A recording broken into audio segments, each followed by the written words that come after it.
Bueno, continuando con nuestro club de lectura, vamos ya al final de Plegarias, de Phil Cars. Y estamos ya por terminar el, el capítulo número 30.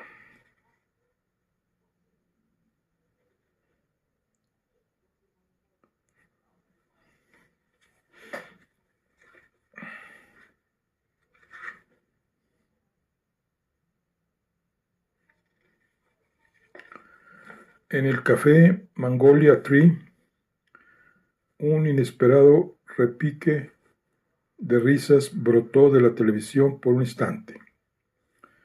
Levanté la vista del crucigrama de Cronkly que estaba haciendo para ver lo que ocurría en la pantalla. La pastora Penny había dicho un chiste, y solo para asegurarse de que todos lo pilláramos, volvió a repetirlo. Olvidaos del pilates, olvidaos del gimnasio, olvidaos del yoga y olvidaos de sudar la gota gorda. El mejor ejercicio que podéis hacer es caminar con Dios, dijo con un trino. Animada por la respuesta de la congregación a su bromita, la pastora Penny decidió seguir bromeando. El caso es que la otra noche me paró un agente de tráfico para decirme que había superado el límite de velocidad. Me informó de que había alcanzado los 55 kilómetros por hora en una sola limitada a 50. Me disculpé por mi inconsciencia varias veces porque no estoy acostumbrada a que me pare la policía y supongo que él tampoco estaba acostumbrado a eso. Creo que la mayoría de la gente en esas circunstancias se molesta más que yo. Sea como sea, me preguntó si estaba ebria de alcohol y, ¿sabéis? Me sorprendió tanto que le dije, no, estoy ebria del Señor. Más risas. Me pregunté si alguno de ellos tendría la menor idea de cuál era la auténtica naturaleza del Señor. Probablemente no, y quizá fuera mejor así. ¿Y sabéis por qué estoy ebria del Señor? Gritó.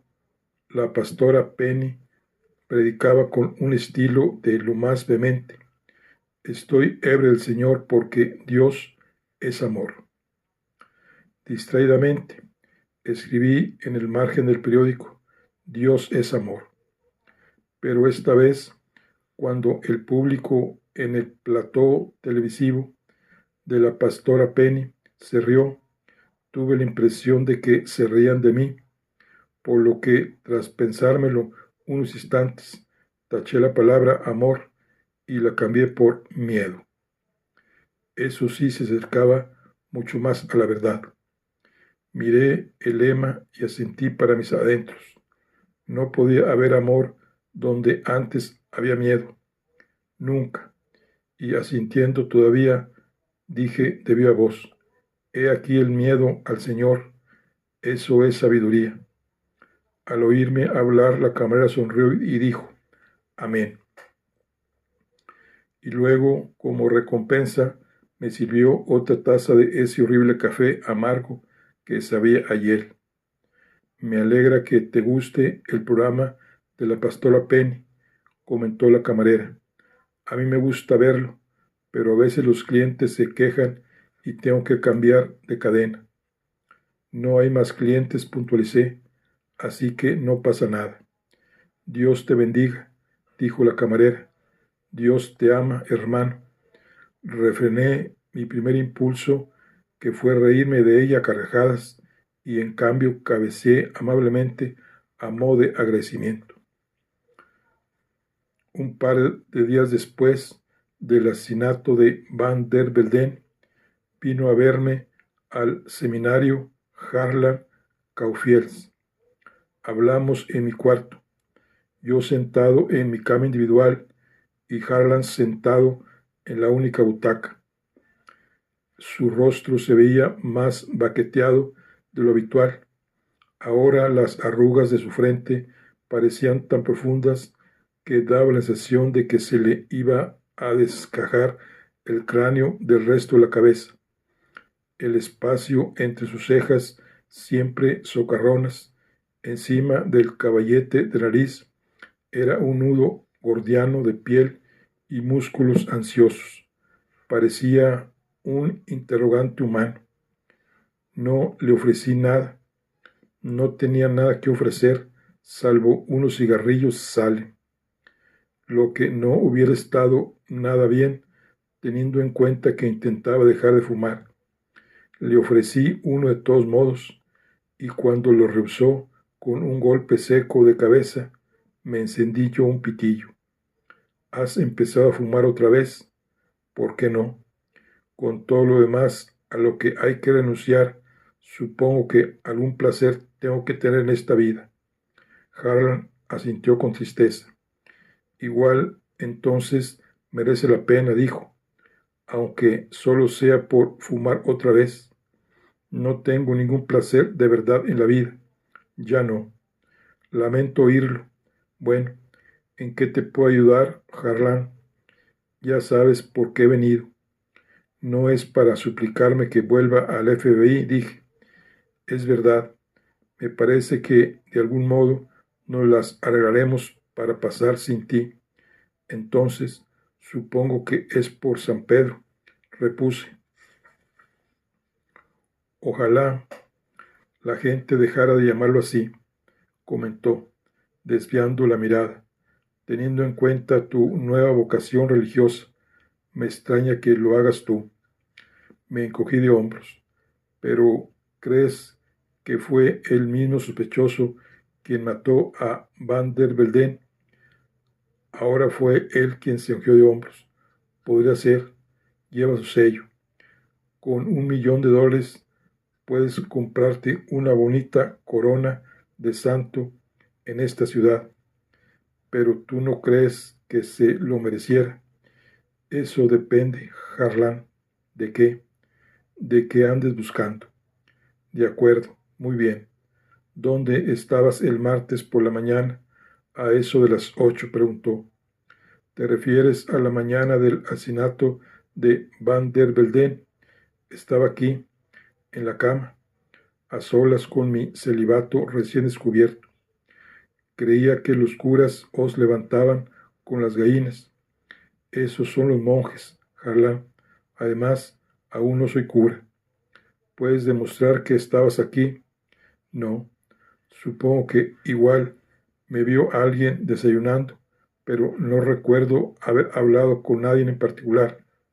En este lugar, todas las mañanas son casi idénticas, pero sería un poco raro si, de hecho, pudiera demostrarlo. ¿No crees? Pero entiendes por qué te lo pregunto, ¿verdad, Martins? Claro, yo estaba al tanto del modus operandi de tu asesino. Sigo siendo miembro del club Hostonian y conocía a Nelson Van der Velden. Si te soy sincero, no le tenía mucho aprecio. Además de todo eso, antes de su muerte, sufrí una crisis nerviosa. A tus ojos, estas circunstancias me convierten en una persona que raya la inestabilidad mental. Me sorprende que no vinieras a verme ayer, Harlan. Asintió. Lo mataste. Gracias por tu interés, Harlan. Ahora estoy mucho mejor. Harlan se quedó mirándose las manos y luego entrelazó los dedos como si fuera a rezar. Me reí. ¿He dicho algo gracioso? Preguntó. Supongo que el crónica estaba en lo cierto, dije. No tenéis ninguna pista nueva, ¿verdad? A mi modo de ver, quizá tenías un móvil para matarlo, y bien pudiste aprovechar la oportunidad. ¿Y los demás homicidios? ¿Quieres que ofrezca una coartada para todos esos también. Ahora mismo solo hablo de un asesinato. Vaya, gracias, colega. Se mostró avergonzado un momento. No digo que fuiste tú, Martín, simplemente que pudiste haberlo hecho. Muy bien, pero ¿a dónde quieres llegar con esto? Harlan negó con la cabeza. Puedo citarte a declarar. Podrías hacerlo. Y solo para lo y solo para que lo sepas, renuncio a mis derechos como favor a un antiguo colega. De todos modos, no puedo costearme un abogado. Gil, pareces el hombre indicado para este homicidio. Seguro que tendría buena prensa. Cuando todo lo demás falla, acusa a uno de los tuyos. Entraste en la iglesia de Van der Walden con un arma. Nunca has ido armado a la iglesia de Lakewood. Quizá. Yo sí. Mi mujer me regañaba por ello. Además, no era el único en Clear Lake con una pipa. El doctor Van der Walden tenía un guardaespaldas, aunque nadie lo hubiera dicho, por lo menos no el martes pasado. Un tipo llamado Frank Fitzgerald. Igual deberías comprobar sus antecedentes. Dice que es de seguridad nacional cuando no hace horas extras como matón del pastor. Frank Fitzgerald ni siquiera sabía que Van der Walden tuviera un guardaespaldas. Supongo que ahora intenta pasar inadvertido por vergüenza profesional, o igual le preocupa que lo expulsen de la Guardia Costera. Ajá, la policía de Houston ha encontrado el arma que con toda probabilidad se utilizó, una Walter del calibre 22, igual que en todos los demás casos. Estaba en una cesta de la colada en el club junto con un par de guantes de látex. Lo leí, salía en la prensa. El arma estaba registrada a nombre de la doctora Sara Espinosa, la bióloga que conocías de la Universidad de Austin en Texas. Asentí con serenidad. La doctora Espinosa continúa desaparecida, dijo Harlan. Se cree que se ahogó después de sufrir un accidente de tráfico el mes pasado, en el que por lo visto se salió de la carretera elevada de Galveston con su Bentley descapotable de $200,000 y cayó a la bahía cerca de Virginia Point. Eso no está lejos de donde vivías antes de venir aquí. Lo sé. No tendrás ni idea de lo que estaba haciendo en Galveston, ¿verdad? Era una pregunta trampa. Yo sabía que él conocía la respuesta. Hele debía de haberle informado que Sara había ido a verme. La mañana de su muerte, claro, se presentó en mi casa, diciendo que un acosador rondaba su apartamento de Austin. Eran las 3 o las 4 de la madrugada. Había estado bebiendo. Hablamos un rato y luego me temo que le dije que no podía ayudarla, que era un asunto de la policía. Luego se fue en su coche. No me enteré del accidente hasta tiempo después. No fue muy galante por tu parte dejar que se marchara así. Era en plena madrugada. No me sentía muy caballeroso, Harlan. O igual, tendría que haber llamado a la policía de Galveston para que se ocupara de ella. La policía de Austin está investigando la posibilidad de que un intruso robara el arma de la doctora Espinosa de su domicilio en Austin. En los días anteriores a su muerte, la doctora Espinosa había empezado a temer por su seguridad y recientemente había contratado a una empresa privada para que vigilara sus pasos por temor a un presunto acosador. Eso es lo que me dijo cuando fui a verla a Austin y luego cuando se presentó en Galveston. parecía muy preocupada. Mencionó que había comprado una pistola, una Walter del 22.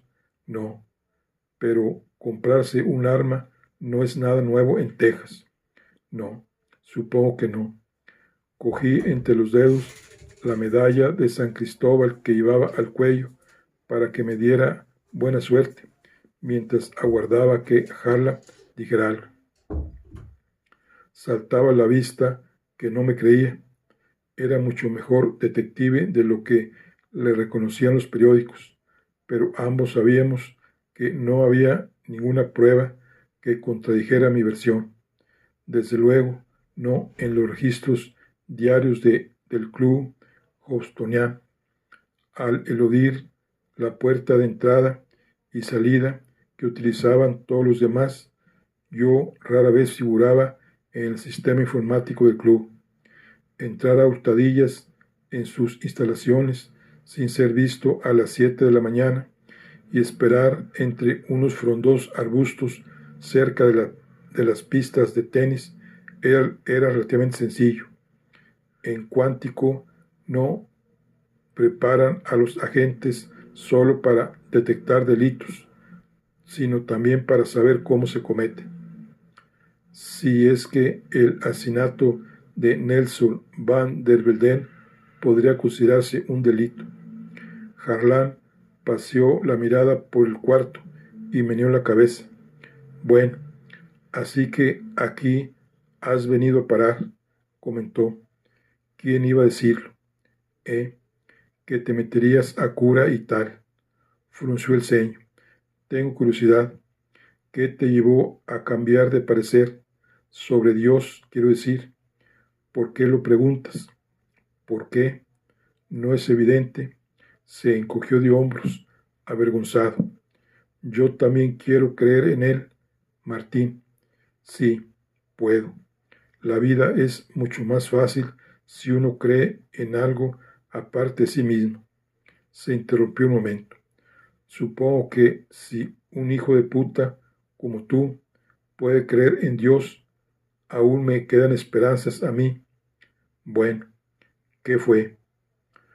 A veces me parece que yo no tuve mucho que ver con ello, reconocí. ¿Es eso cierto? En serio, podría decir que tuve una visión y no estaría muy lejos de la verdad. Así pues, igual aún te quedan esperanzas. Eso me digo una y otra vez, asintió, y se puso en pie, y luego se marchó sin decir ni una palabra más.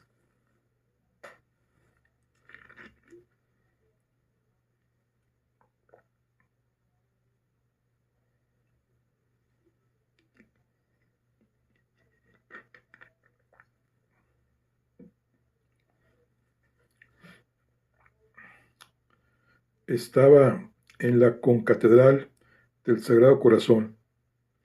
Me había equivocado al pensar que parecía una cárcel de máxima seguridad. Se parece más bien a un teatro moderno, donde montan espectáculos grandiosos, de esos diseñados para convencer a las personas de lo mismo, que Dios es amor. No sería bueno dejar que mucha gente supiera la horrible verdad sobre Dios, que consiste en que es despreciablemente cruel, caprichoso e indiferente al bien y al mal, que es un Dios que nos mantiene a todos en un estado de distracción ebria y malévola intoxicación. No habría hecho ningún bien poner a la gente como la camarera gorda del café Magnolia, Tri, al tanto de la verdad que estaba en mi posesión. La verdad los habría asustado cual conejos.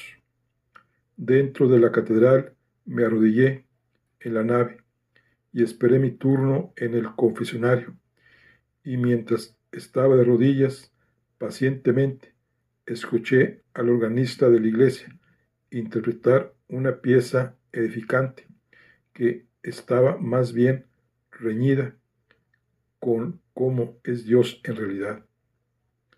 Resonaron unos pasos amortiguados bajo el enorme techo de la concatedral, como si estuviéramos en una morada celestial, esperando a reunirnos con un santo o un ángel para hablar de un puesto en el más allá, si es que tal cosa podría existir. No sé nada al respecto, pero no me extrañaría que Dios hubiera concebido la idea entera del cielo como una broma cómica de pésimo gusto. Levanté la vista hacia la imagen de la vidriera de un Jesucristo más bien musculoso y con el torso desnudo, representando como la luz del mundo, y reflexioné sobre eso. No era más que la mitad de la historia, porque el auténtico rostro de Dios, el Dios de la oscuridad, no se mostraba aquí. Habría asustado a la gente, los habría acojonado vivos. Ese era el Dios que conocía yo. También es verdad que dudo de que haya algún diseñador de vidrieras en Estados Unidos a la altura de la tarea de representar al Dios agnóstico y maniquero, el que ahora rindo culto, si bien en secreto. Si Miguel Ángel hubiera pintado el auténtico rostro de Dios en el techo de la Capilla Sistina, probablemente lo hubieran quemado en la hoguera como a Savonarola. Una mujer de aspecto hispano, con un rosario entre las manos, salió del confesionario y tomó asiento, murmurando la letanía de plegarias que eran su sencilla penitencia y que por lo visto le servían de consuelo. Bueno, ella no conocía la diferencia entre el auténtico Dios y el Dios al que la gente reza, claro. De otro modo, seguro que no hubiera podido hacerlo. ¿Cómo se le reza a un Dios que tiene la luz atrapada dentro de la oscuridad, cuyo reino es un reino de miedo? Todo es cuestión de saber con quién y con qué está hablando uno. Una vez se da cuenta, rezar es sencillo. Eso es lo que llegó a entender Nelson van der Velden. Averiguó a quién le rezaba, eso es todo. Aprendió que la oración real, la oración efectiva, estriba en la orientación. El Dios verdadero no tiene nada que ver con el mundo material ni el cosmos, por lo que rezarle al Dios benévolo y afable de la Iglesia es inútil. Así no se consigue nada, como si eso no lo hubiera deducido ya por ti mismo. Se siguen librando guerras los asesinos como yo y San Pedro, siguen impunes. Así ha sido siempre, y así siempre será.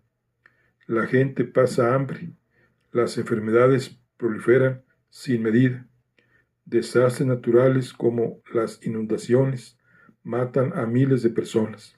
¿Y qué? Mi propio crimen parece tan insignificante que en realidad apenas merece la pena mencionarlo. Así que ya me perdonarás si no intento justificarlo ahora. Me acordé de aquella vez que vine a la catedral en busca de orientación espiritual, como un ratoncillo hambriento de dibujos animados, y mucho antes de cuando recibí la confirmación y me reí de lo inocente que era entonces. Me había llevado muchos años dilucir el cruel malentendido que le había sido impuesto a la humanidad. El espejismo de Dios lo llamó Richard Dawkins. Bueno, es un espejismo, desde luego que lo es, solo que no es el espejismo que nadie imagina.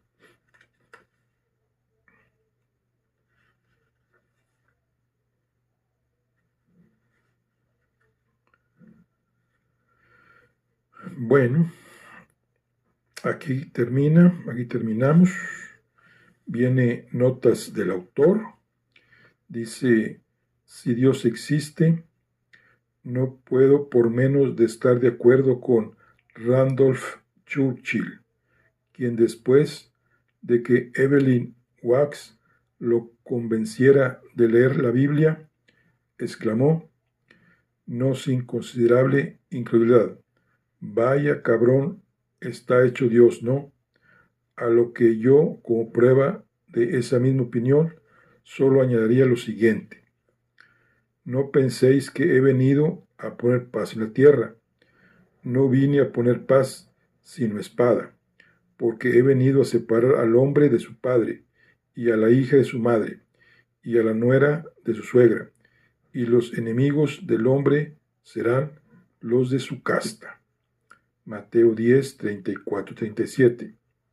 Yo soy Yahvé, no hay ningún otro, el que formó la luz y crió las tinieblas, el que da la paz y crea la desdicha. Yo soy Yahvé, quien hace todo esto. Isaías 45, 7. Yahvé es un fuerte guerrero. Yahvé es su nombre. Éxodo 15, 3. En cuanto a estos mis enemigos, que no quisieron que yo reinase sobre ellos, traedlos acá y delante de mí, degolladlos. Lucas 19, 27. Si uno se acuesta con otro como se hace con mujer, ambos hacen cosa abominable, y serán castigados con la muerte, caiga sobre su sangre. Levítico 20:13. Levítico 20:13.